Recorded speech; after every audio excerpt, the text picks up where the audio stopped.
الحمد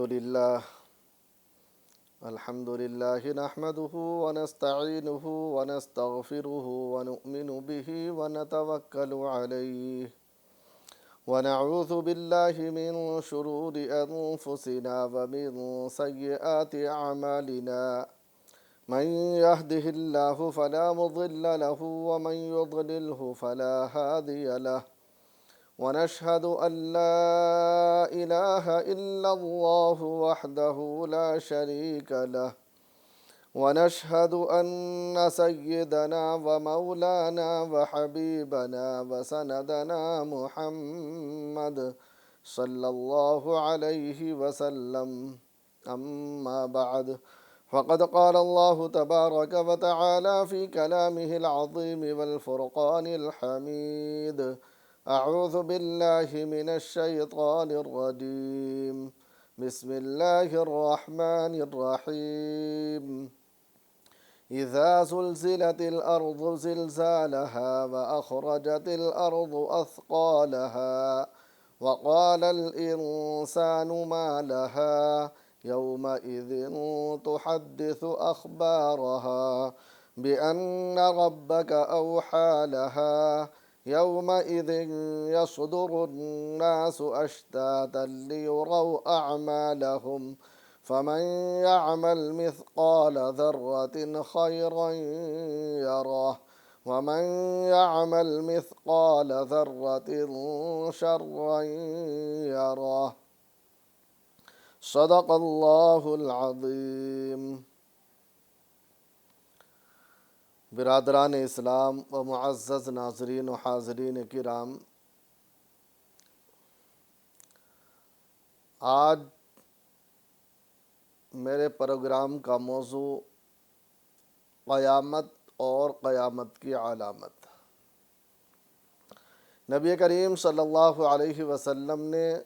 قیامت کی علامتیں کسی حدیث میں 72، کسی میں زیادہ، کسی میں کم، کل ملا کر کے 124 سے زیادہ علامتیں ہمیں ملتی ہیں جو پیارے نبی صلی اللہ علیہ وسلم کی احادیث میں ہیں کہ جب یہ علامتیں ظاہر ہوں گی، جب یہ علامتیں وقوع پذیر ہو جائیں گی تو اس کے بعد قیامت کا وجود ہوگا. سب سے پہلی بات تو میں عرض یہ کروں گا آپ کے سامنے چند باتیں قیامت کے تعلق سے. پہلی بات یہ کہ قیامت ہے کیا. آپ نے قرآن کریم کے اندر پیارے آقا حضرت محمد الرسول اللہ صلی اللہ علیہ وسلم کی احادیث کے اندر قیامت کے بارے میں پڑھا ہوگا، سنا ہوگا کہ قیامت ایسا دن ہے جس دن یہ تمام دنیا الٹ پلٹ ہو جائے گی، آسمان زمین سب تہس نہس ہو جائے گا، یہ سب کچھ پہاڑ ریزہ ریزہ ہو جائیں گے، سب کچھ فنا ہو جائے گا. اس کے بعد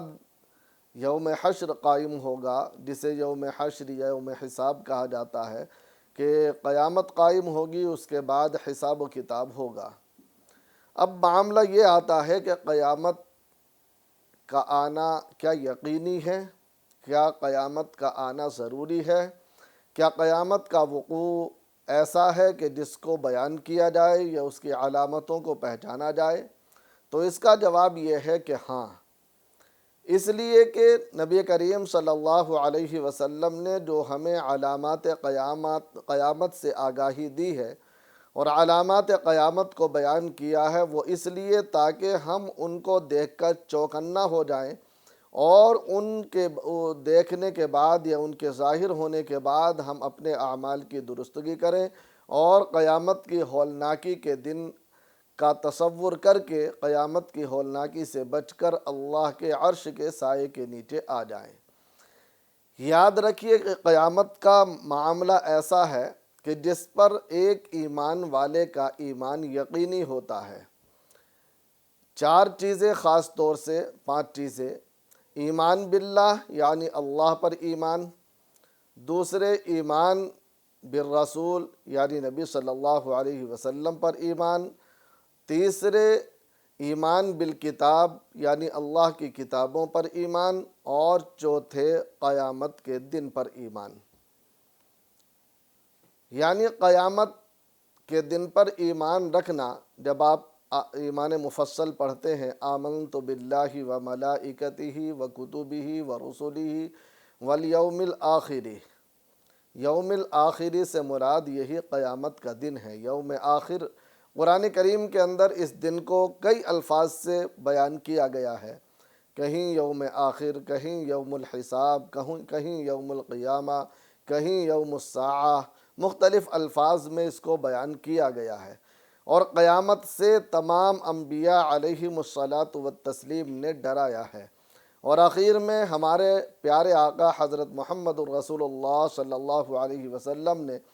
سب سے بڑی اور پہلی نشانی یہی بتلائی کہ نبی کریم صلی اللہ علیہ وسلم کی آمد اس دنیا میں اور آپ کا رخصت ہو جانا، یہ سب سے بڑی نشانی ہے۔ اس لیے کہ نبی کریم صلی اللہ علیہ وسلم کے بعد اب کوئی نبی آنے والا نہیں ہے۔ نبی صلی اللہ علیہ وسلم کے بعد اب قیامت تک کوئی نبی نہیں آئے گا۔ ہاں، نبی کریم صلی اللہ علیہ وسلم کے امتی علماء، فقہاء یا ان مجتہدین، یہ تمام امت کی رہنمائی کرتے رہیں گے، لیکن اب کوئی نبی نہیں آئے گا۔ یہ ہمارا ایمان ہے، یقین ہے۔ اور قیامت پر ایمان ایسا ہی یقینی ہے جس طریقے سے قرآن کریم پر ایمان ہے، جس طریقے سے اللہ پر ایمان ہے، جس طریقے سے رسول پر ایمان ہے، اسی طریقے سے جو ہے قیامت پر یا یوم الحساب پر، یوم الجزا پر ایمان رکھنا بھی ضروری ہے۔ اب ایک سوال یہ اٹھتا ہے کہ قیامت کیوں آئے گی؟ قیامت کی ضرورت کیا ہے؟ قیامت کا آنا اتنا یقینی کیوں ہے؟ کیا قیامت کے تعلق سے قرآن کریم میں، احادیث میں واقعتاً صحیح احادیث میں اس کے بارے میں تذکرہ موجود ہے؟ تو ہاں، پہلی بات تو یہ کہ قرآن کریم کا اگر آپ حساب لگائیں، اٹھا کر کے دیکھیں، تو 1/4 حصہ قیامت کے تعلق سے اور قیامت کی آگاہی کے تعلق سے ہے۔ کہیں اللہ تبارک و تعالی نے اذا زلزلت الارض زلزالہا، کہ جس دن زمین جو ہے تھر تھرا جائے گی، وَأَخْرَجَتِ الْأَرْضُ أَثْقَالَهَا، اور زمین اپنے بوجھ کو نکال کر پھینک دے گی۔ کہیں اللہ تبارک و تعالی نے اذا السماء انشقت کے ذریعے کہ جس دن آسمان پھٹ جائے گا، کہیں اذا السماء فطرت وَإِذَا الْكَوَاكِبُ انتثرت وَإِذَا الْبِحَارُ سُجِّرَت یا وَإِذَا الْبِحَارُ فُجِّرَت۔ اس طریقے سے اللہ تبارک و تعالی نے قرآن کریم کے اندر بیان کیا کہ جس دن آسمان جو ہے پھٹ جائے گا، آسمان جو ہے ٹوٹ کر نیچے گر جائے گا، ستارے بے نور ہو جائیں گے، اور یہ سمندر اور یہ تمام کے تمام جو ہے ابل کر کے ختم ہو جائیں گے، پھیل جائیں گے، پھٹ جائیں گے، یہ زمین پھٹ جائے گی، آسمان ریزہ ریزہ ہو جائے گا، پہاڑ روئی کے گالوں کی طرح اڑتے پھریں گے۔ مختلف انداز میں اللہ تبارک و تعالی نے قرآن کریم کے اندر اس کا تذکرہ فرمایا، اور قرآن کریم کے اندر اللہ تبارک و تعالی نے اس سے آگاہی دی۔ اللہ تبارک و تعالی نے فرمایا، یا ایھا الناس اتقوا ربکم ان زلزلۃ الساعۃ شیء عظیم، کہ اے ایمان والو اپنے رب سے ڈرو۔ یا ایھا الناس اتقوا ربکم، اے لوگو رب سے ڈرو، اپنے رب سے ڈرو۔ ربکم ان زلزلۃ الساعۃ، بے شک قیامت کا زلزلہ شیء عظیم، بہت بڑی چیز ہے۔ کہیں اللہ تبارک و تعالی نے فرمایا کہ جس دن قیامت قائم ہوگی، جس دن جو ہے سور پھونکا جائے گا، اس دن جو ہے تمام لوگ جو ہے حمل والی اپنے حمل کو گرا دے گی، یہ زمین اپنا بوجھ نکال کر کے پھینک دے گی، اور وہ دن ایسا ہوگا کہ تمام ایسا محسوس ہوگا جیسے نشے میں ہیں، حالانکہ وہ نشے میں نہیں ہوں گے۔ اس طریقے سے اگر آپ قرآن کریم کو اٹھا کر کے دیکھیں تو آپ کو تقریباً ہر صورت میں کچھ نہ کچھ تذکرہ قیامت کا مل جائے گا، چند صورتوں کو چھوڑ کر کے۔ اسی طریقے سے اگر آپ قرآن کریم کے اندر قیامت کی ہولناکی کا منظر دیکھیں، حساب و کتاب کا منظر دیکھنا چاہیں، اللہ تبارک و تعالی کی طرف سے جو ڈرایا گیا ہے اس کو دیکھنا چاہیں، تو یہ سب کا سب قرآن کریم کے اندر آپ کو مل جائے گا۔ اسی طریقے سے پیارے نبی صلی اللہ علیہ وسلم کی احادیث اٹھا کر دیکھیں تو جو باب الفتن کے نام سے آپ کو تمام بخاری، مسلم، ابو داود، نسائی، ابن ماجہ، موطا اور اسی طریقے سے جتنی بھی احادیث کی کتابیں ہیں یا صحائح ستہ ہیں، ان کے علاوہ جو دیگر کتابیں بھی ہیں، ان تمام کے اندر نبی کریم صلی اللہ علیہ وسلم کی احادیث مبارکہ جن کے اندر قیامت کا تذکرہ یا قیامت کی ہولناکی کا تذکرہ موجود ہے، وہ تمام کا تمام آپ کو مل جائے گا۔ تو اب معاملہ یہ ہے کہ قیامت کیوں ضروری ہے؟ یہ تذکرہ تو ٹھیک ہے قرآن کریم کے اندر موجود ہے، یہ بات اپنی جگہ برحق ہے کہ احادیث کے اندر بھی اس کا تذکرہ موجود ہے، تو قیامت ضروری کیوں ہے یا قیامت کا آنا یقینی کیوں ہے؟ اس کے بہت ساری وجوہات ہیں، لیکن ایک بڑی وجہ آپ ذرا تصور کیجئے۔ آج ہم اس دنیا میں دیکھتے ہیں کہ اس دنیا میں اللہ تبارک و تعالی نے اپنا ایک قانون دیا، ایک لا دیا، لیکن لوگوں نے اسے پس پشت ڈال دیا، اپنے اپنے قانون بنا لیے، یا جس کی لاٹھی اس کی بھینس، یہ معاملہ، یہ نظام اس دنیا پر مسلط کر دیا۔ کبھی امن ہوتا ہے، کبھی ظلم ہوتا ہے، کبھی راحت ہوتی ہے تو کبھی آرام ہوتا ہے، اور کبھی جو ہے ظلم و زیادتیاں ہوتی ہیں۔ آپ دیکھیں گے دنیا کے اندر کہیں غریبوں کو ستایا جاتا ہے، کہیں مظلوموں پر ظلم کیا جاتا ہے، کہیں کسی کی زمین کو غصب کر لیا جاتا ہے، کہیں کسی کے حق پر ڈاکہ ڈالا جاتا ہے، کہیں کسی کے ساتھ مار پیٹ کی جاتی ہے، تو کہیں کسی کے گھر کو اجاڑا جاتا ہے، کہیں کسی کی کھیتی کو جو ہے تہس نہس کر دیا جاتا ہے، کہیں کسی کی بستیوں کو ہی اجاڑ دیا جاتا ہے، اور کہیں کہیں تو ہم دیکھتے ہیں کہ ٹارگیٹ بنا کر فکس کر کے باقاعدہ زندگیوں کو تباہ و برباد کیا جاتا ہے۔ اس دنیا میں فساد مچایا جاتا ہے، اس دنیا میں ظلم و جبر کا تشدد کا بازار گرم کیا جاتا ہے۔ جب اس طرح کے حالات ہیں، اب اس دنیا کے اندر دنیا کی عدالتوں کو بھی ہم دیکھتے ہیں کہ معاملات جب عدالت میں پہنچتے ہیں تو عدالت سے بھی تقریباً اکثر لوگ شاکی ہوتے ہیں، اور واقعتاً عدالتوں کا نظام بھی یا تو یہ کہہ لیں ہم کہ حاکموں کے تابع، یا ہم یہ کہہ لیں کہ مالداروں کے تابع ہو کر کے رہ جاتا ہے۔ عدالتیں بھی انصاف نہیں دے پاتی، عدالتیں بھی جو ہے ظلم کرتی ہیں، عدالتیں بھی غیر انصافی کرتی ہیں، عدالتیں بھی ظلم و جبر سے کام لیتی ہیں، عدالتیں عروج والوں کو یا پیسے والوں کو، عہدے والوں کو جو ہے باوجود مجرم ہونے کے چھوڑ دیتی ہے، اور مظلوموں کو، بے سہاروں کو یا کمزور لوگوں کو باوجود مجرم نہ ہونے کے پھر بھی جیل کی سلاخوں میں ڈال دیا جاتا ہے، سلاخوں کے پیچھے قید کر دیا جاتا ہے۔ کہیں ہم دیکھتے ہیں کہ گھروں کو بلڈوز کر دیا جاتا ہے، کہیں ان کے ساتھ زیادتیوں کا معاملہ کیا جاتا ہے۔ تو آخر اس کا معاملہ کہیں تو حل ہونا چاہیے، کہیں تو انصاف ہونا چاہیے۔ ایک انسان کی عقل یہ کہتی ہے، ایک آدمی جب غور کرتا ہے تو سوچتا ہے، ایک مظلوم پر جب ظلم ہوتا ہے تو وہ یہ سوچتا ہے، ایک آدمی کے گھر کو جب تباہ و برباد کر دیا جاتا ہے، ایک آدمی کے خاندان کو مٹا دیا جاتا ہے، کسی بستی کو اجاڑ دیا جاتا ہے، کسی محلے کو تباہ و برباد کر دیا جاتا ہے، تو وہاں کے لوگوں کے ذہنوں میں یہ بات آتی ہے کہ آخر یہ ظلم کب تک، آخر یہ ظلم کا خاتمہ کب ہوگا، آخر یہ زیادتی کا خاتمہ کب ہوگا، آخر یہ زیادتی کب ختم ہوگی۔ تو اس طریقے سے ہر آدمی یہ سوچتا ہے کہ یہ عدل کب ہوگا، انصاف کب ہوگا، اور ہمیں اپنا حق کب ملے گا۔ یہ دنیا کے اندر ہم دیکھتے ہیں ایک آدمی مظلومیت کی زندگی گزارتا ہے، بے سہارا ہوتا ہے، پریشان ہوتا ہے، اسی طریقے سے کوئی اس کو دبانے کی کوششیں کرتا ہے، وہ دبتا چلا جاتا ہے اور دبتا چلا جاتا ہے، آخر وہ منو مٹی کے نیچے چلا جاتا ہے، اس کی زندگی کا خاتمہ ہو جاتا ہے، لیکن اسے انصاف نہیں ملتا۔ ہم دیکھتے ہیں کہ ایک آدمی کا گھر چھین لیا جاتا ہے، زمین چھین لی جاتی ہے، ایک آدمی کو قتل کر دیا جاتا ہے، یا اس کے جو ہے عورت کو بیوہ کر دیا جاتا ہے، اور وہ انصاف کے لیے در بدر بھٹکتی رہتی ہے، پریشان ہوتی رہتی ہے، لیکن اس زمین پر اسے انصاف نہیں ملتا۔ اور ہم یہ بھی دیکھتے ہیں کہ کوئی کسی کا مال چھین لیتا ہے، کوئی کسی کا ڈاکہ ڈال لیتا ہے، عدالتیں اس کو سزا نہیں دے پاتی، اس کا مال ملتا نہیں ہے، اس کو جو ہے اجر ملتا نہیں ہے، اس کا بدلہ ملتا نہیں ہے، اس کو انصاف ملتا نہیں ہے۔ تو آخر ان لوگوں کو انصاف کبھی تو ملنا چاہیے۔ کوئی تو دن ایسا ہوگا کہ جس دن ان مظلوموں کی فریاد سنی جائے، کوئی تو دن ایسا ہو کہ جس میں ان کو ان کے کیے کا بدلہ ملے، ان ظالموں کو ظلم کی سزا ملے، ان حاکموں کو ان وقت کے حاکموں کو، ان وقت کے جابروں کو، ان وقت کے غاصبوں کو کبھی تو ایسا ہو کہ اس کی سزا ملے۔ کوئی وقت، کوئی دن تو ایسا ہونا چاہیے کہ جب ان سے بدلہ لیا جائے، ظلم کا حساب لیا جائے، مال کا حساب لیا جائے۔ آج ہم دیکھتے ہیں کہ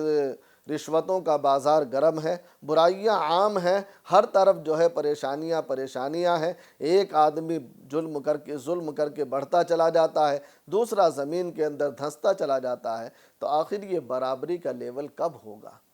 کب ان میں یکسانیت آئے گی؟ کب ان کو ان کا جو بدلہ ملے گا؟ کب ان کو ان کا حساب ملے گا؟ تو ہر آدمی کو یہ ذہن میں آتی ہے بات، اور آنی بھی چاہیے، یہ کوئی غلط بات نہیں ہے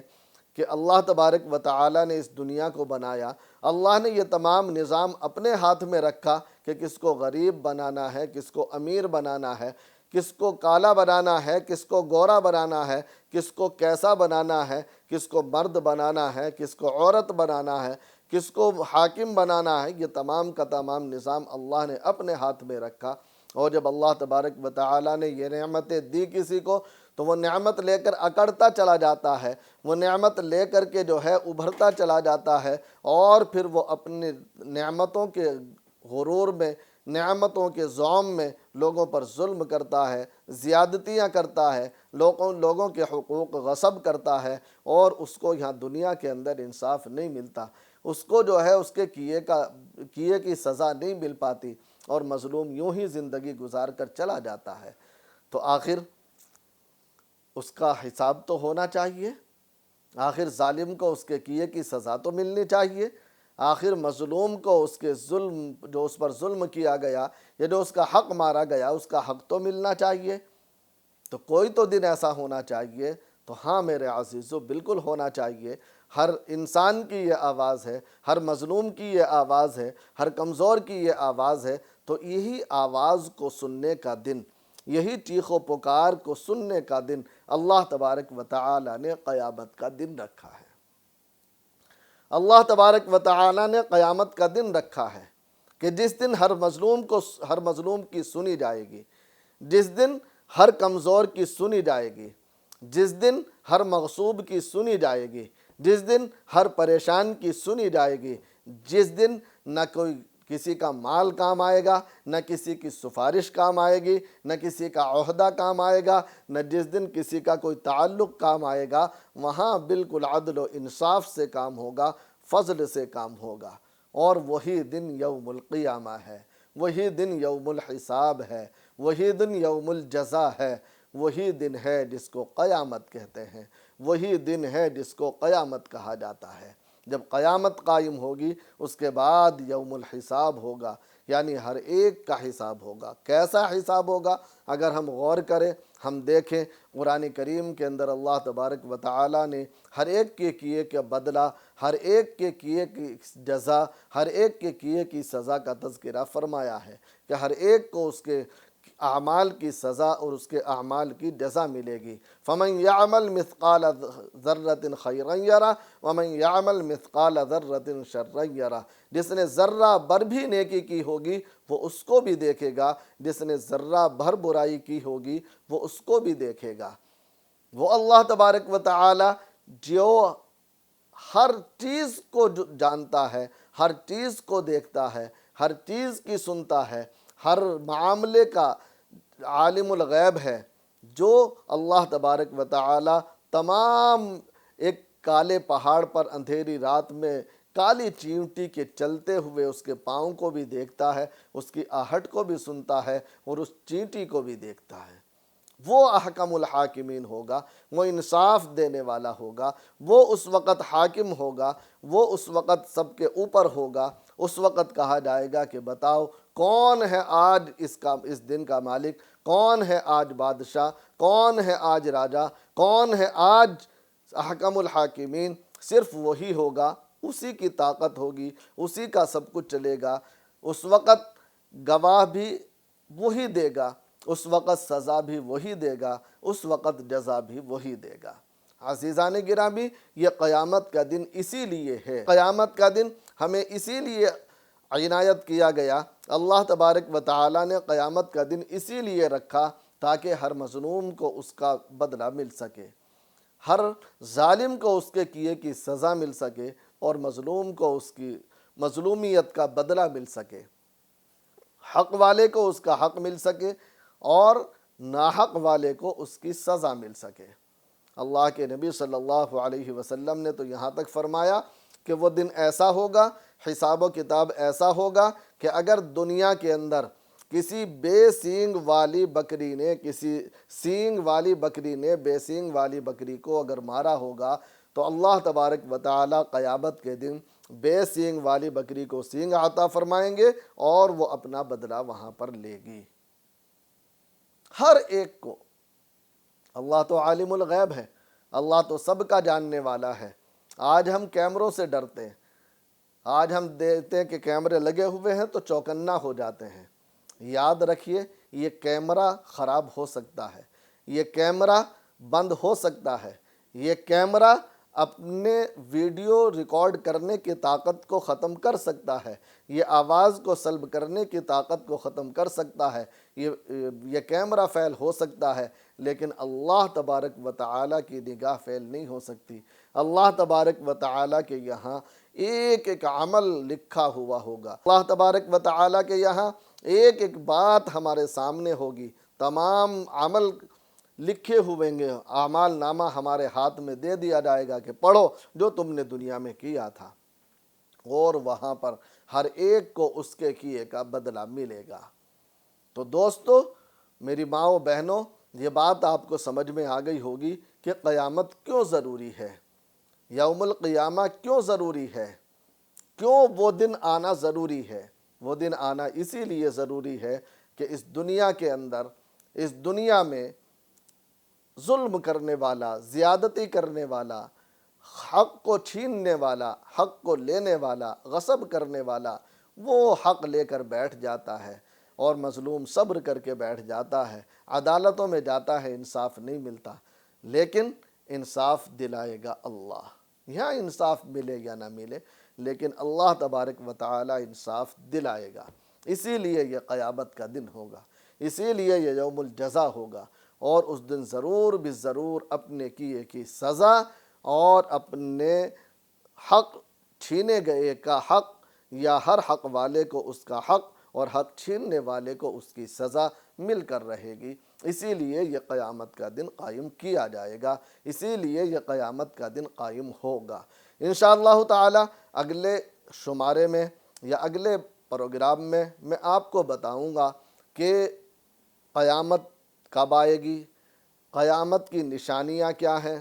قیامت کے تعلق سے نبی کریم صلی اللہ علیہ وسلم نے کیا آگاہی دی ہے، یہ تمام تذکرہ انشاءاللہ تعالی آپ کے سامنے آئے گا۔ مجھے امید ہے کہ آپ اس سے سبق حاصل کریں گے اور اپنی زندگی کو سنواریں گے۔ بس آج کے پروگرام میں اتنا ہی۔ دعا کریں کہ اللہ تبارک و تعالی ہم سب کو قیامت کے دن ہم سب کا معاملہ آسان فرمائے، حساب و کتاب آسان فرمائے، اور دنیا کے اندر سبق لینے کی توفیق عطا فرمائے۔ آمین۔ وآخر دعوانا ان الحمد للہ رب العالمین۔